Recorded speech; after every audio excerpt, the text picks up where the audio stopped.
और defective transportation. इनमें से कोई सी भी मैकेनिज्म में डिफेक्ट होगा तो हमारा हाइपर बिलिरुबिनीमिया हो जाएगा, जॉन्डिस हो जाएगा। ठीक है। एक्सेसिव बिलिरुबिन प्रोडक्शन का मतलब,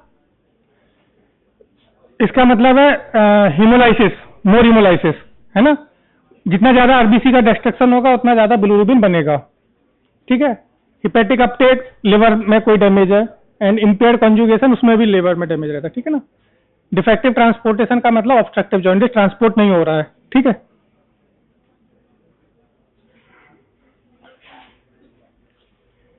हिपेटिक एंजाइम्स का क्या सिग्निफिकेंस है?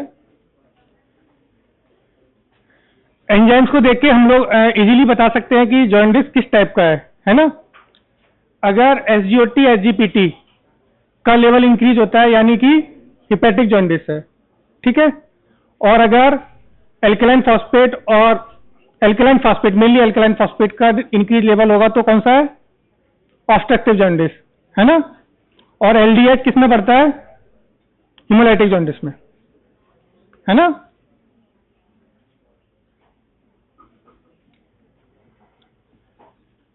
सिरोसिस, सिरोसिस की डेफिनेशन कौन बताएगा? सामने लिखी हुई है।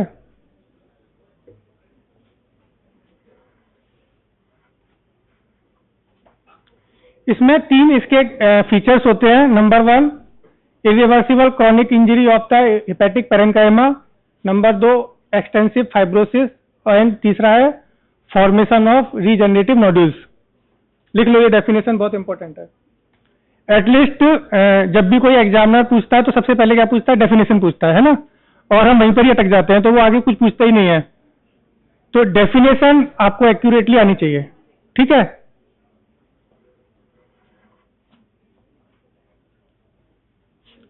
क्या डेफिनेशन है? Irreversible chronic injury of the hepatic parenchyma, extensive fibrosis and formation of regenerative nodules.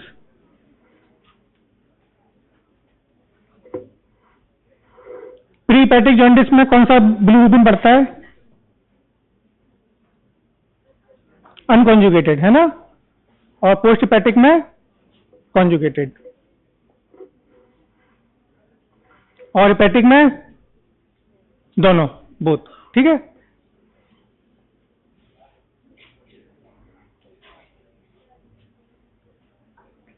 Cirrhosis की 3 कैटेगरी हैं, माइक्रोनोडुलर, मैक्रोनोडुलर और मिक्स। कितने टाइप का होता है सिरोसिस? 3, माइक्रोनोडुलर, मैक्रोनोडुलर और मिक्स टाइप का।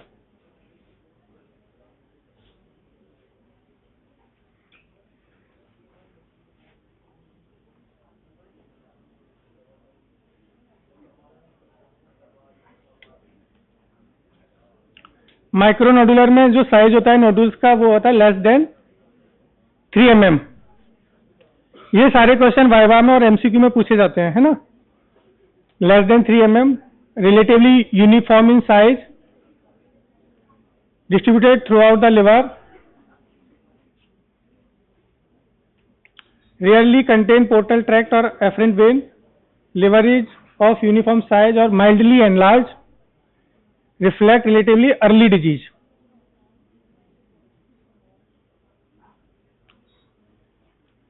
मैक्रोनोडुलर में साइज मोर देन 3 mm,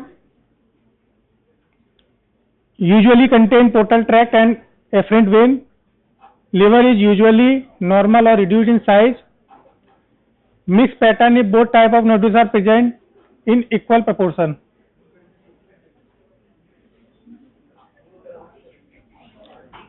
ये सिरोसिस के कॉजेज हैं। ये लिख लो सारे, ये सब एग्जाम का ये डायरेक्ट क्वेश्चन आएगा, लॉन्ग क्वेश्चन आता है यहां से, है ना। लिख लो।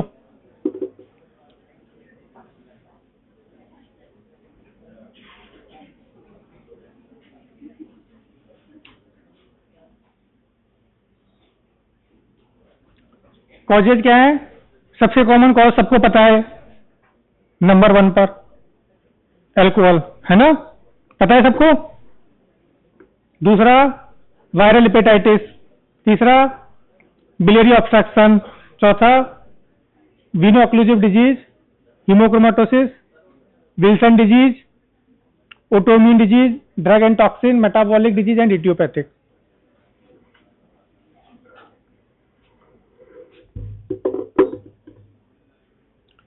हीमोक्रोमेटोसिस क्या होता है? Iron deposition.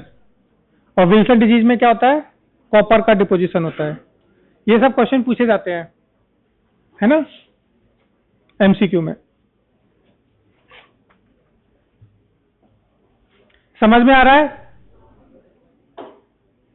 थोड़ा बहुत?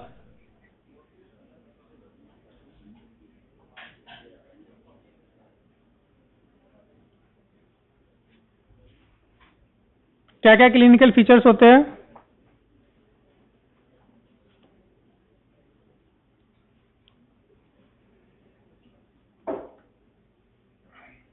Spider angiomata, gynaecomastia, testicular atrophy, variceal bleeding, ascites.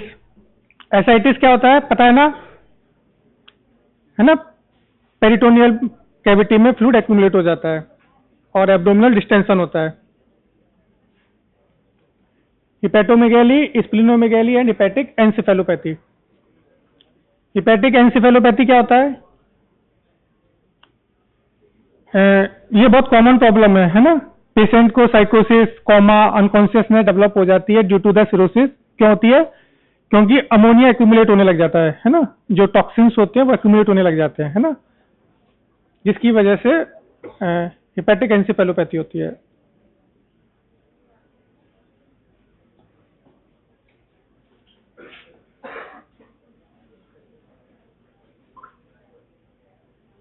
सबसे पहले इसमें मैकेनिज्म क्या होती है? सबसे पहले हेपेटिक सेल्स इंजरी होती है जिसकी साइटोकाइंस की वजह से साइटोकाइंस रिलीज होते हैं और destruction of hepatocytes and ducts and vascular endothelial cells.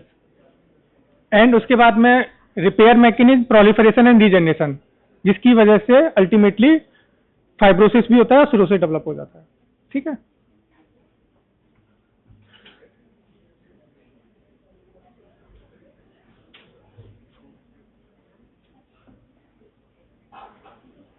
Primary cell responsible for fibrosis is stellate cell. ठीक है, ये भी एमसीक्यू है, डायरेक्ट एमसीक्यू है। ये लाइन ऐसे कैसे एमसीक्यू में पूछी जाती है। दूसरा है become activated in response to injury and lead to increased expression of fibril forming collagen. Above process is influenced by Kupffer cells which activate stellate cell by eliciting production of cytokines, है ना?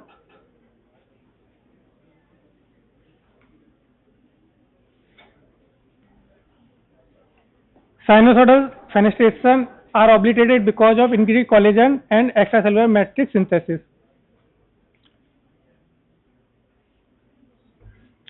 अब ये fibrosis हो गया, proliferation हो गया, इसकी वजह से क्या होगा? जो नॉर्मल फ्लो ऑफ बाइल या बिलिरुबिन वो डिफेक्टिव हो जाएगा, है ना?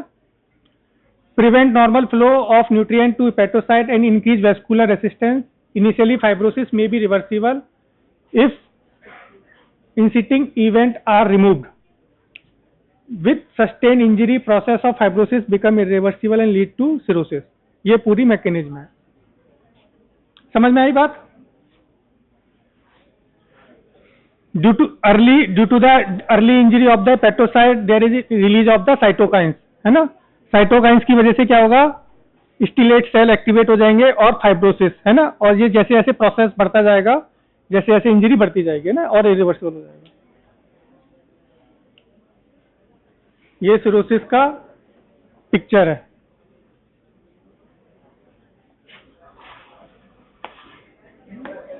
एल्कोहलिक सिरोसिस क्या होता है? More than 50% of patients with alcoholic cirrhosis die within 4 years of diagnosis, है ना? 4 साल के अंदर में उनकी डेथ हो जाती है यदि मतलब एल्कोहलिक सिरोसिस है। Develop only in 10 to 30% of heavy drinker. कोई हैवी ड्रिंकर तो नहीं है ना? मॉर्फोलॉजिकली माइक्रो नोडुलर पैटर्न होता है। एल्कोहलिक लिवर का कौन सा पैटर्न होता है? Micro nodular. लिख लो, ये एमसीक्यू आता है। ठीक है, एल्कोहलिक लिवर का क्या पैटर्न होता है? Micro nodular. ये ऐसी कैसे एमसीक्यू आता है? Multifactorial, genetic, nutritional, drug use and viral. इसमें फैटी लिवर होता है, एल्कोहलिक हेपेटाइटिस होगा, हिस्टोलॉजिकल में mega mitochondria, Mallory body, inflammation, necrosis and fibrosis मिलेगा। ये फीचर्स हर जॉन्डिस में मिलती है।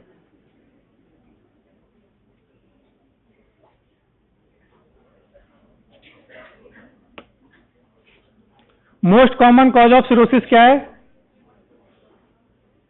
अल्कोहल नहीं है, वायरल हेपेटाइटिस है। ठीक है, and incidence of cirrhosis in hepatitis B patient is 1% and 10% in hepatitis C patient. तो लिवर सिरोसिस मोर कॉमन किसके साथ, किसमें होता है? Hepatitis C. ये भी क्वेश्चन आता है। ठीक है, ये सारे एमसीक्यू है ना। सिरोसिस किसमें कॉमन होता है? More common in hepatitis C. और हेपेटोसेलुलर कार्सिनोमा किससे ज्यादा होता है? Hepatitis B.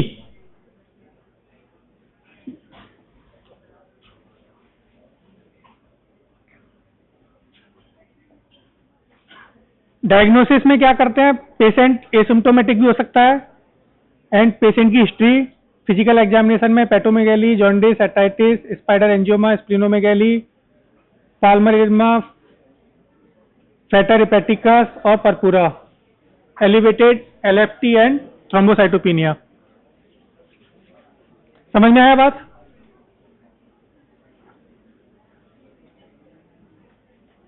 डेफिनेट डायग्नोसिस किससे करते हैं? बायोप्सी से। ठीक है, नॉन इन्वेसिव मेथड में क्या है? Ultrasonography, CT scan and MRI. Indirect evidence है इजोफेजियल वेरिसिस सीन ड्यूरिंग एंडोस्कोपी। अगर किसी पेशेंट को इजोफेजियल वेरिसिस है तो हम ये मान सकते हैं कि पेशेंट को सिरोसिस भी हो सकता है ना। ये इसके कॉम्प्लिकेशन ऑफ सिरोसिस। लिख लो, ये लिख लो, ये वाला इंपॉर्टेंट है ना। ये सब वाइवा में पूछे जाने वाले क्वेश्चन है, क्या क्या कॉम्प्लिकेशन होते हैं सिरोसिस के।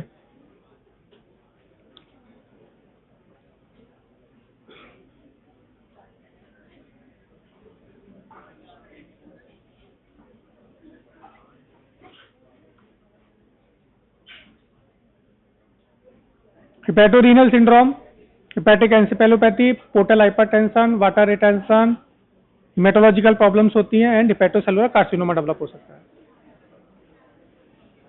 हेपेटोरीनल सिंड्रोम में क्या है कि बाद में किडनी भी अफेक्टेड होने लग जाती है ना। मोर टॉक्सिन प्रोडक्शन होते हैं तो किडनी भी एग्जॉस्ट हो जाती है और किडनी में भी डैमेज शुरू हो जाते हैं ना। हेपेटिक एंसेफेलोपैथी बता ही दिया है।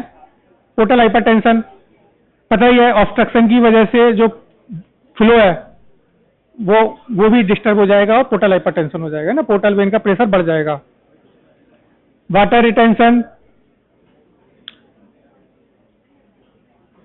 पता ही है। एंड हिमेटोलॉजिकल में सारे जो most of the clotting factor कहां पर बनते हैं? लिवर में बनते हैं, तो हिमेटोलॉजिकल प्रॉब्लम भी हो जाएंगे।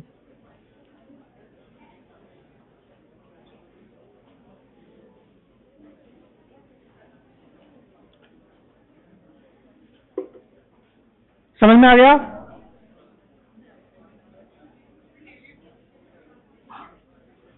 जॉन्डिस का मतलब येलोइश स्क्लेरा और स्किन। ठीक है,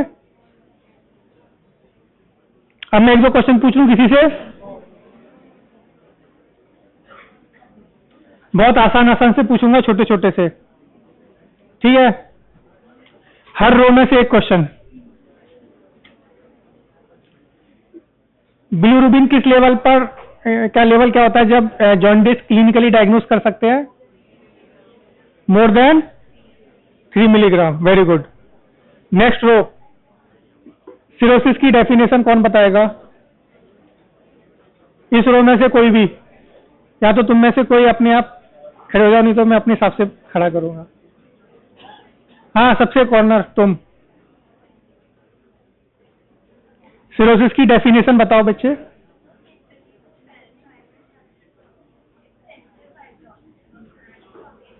नोड्यूल्स, वेरी गुड, बैठ जाओ। पीछे तुम। Complication of cirrhosis.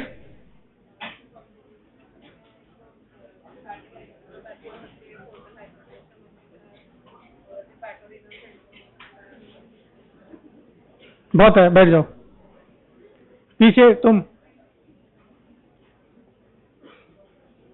जॉन्डिस के टाइप बता दो बस।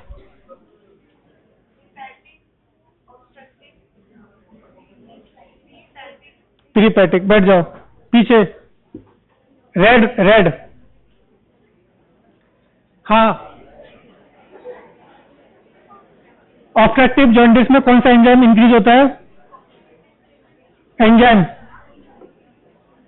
Alkaline phosphatase. पीछे red. Causes of cirrhosis, alcohol और वायरल हेपेटाइटिस और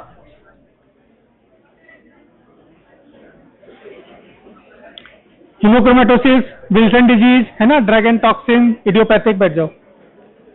समझ में आ गया थोड़ा बहुत, है ना? बाकी का बुक से पढ़ लेना, कोई डाउट हो तो पूछ लेना, ठीक है?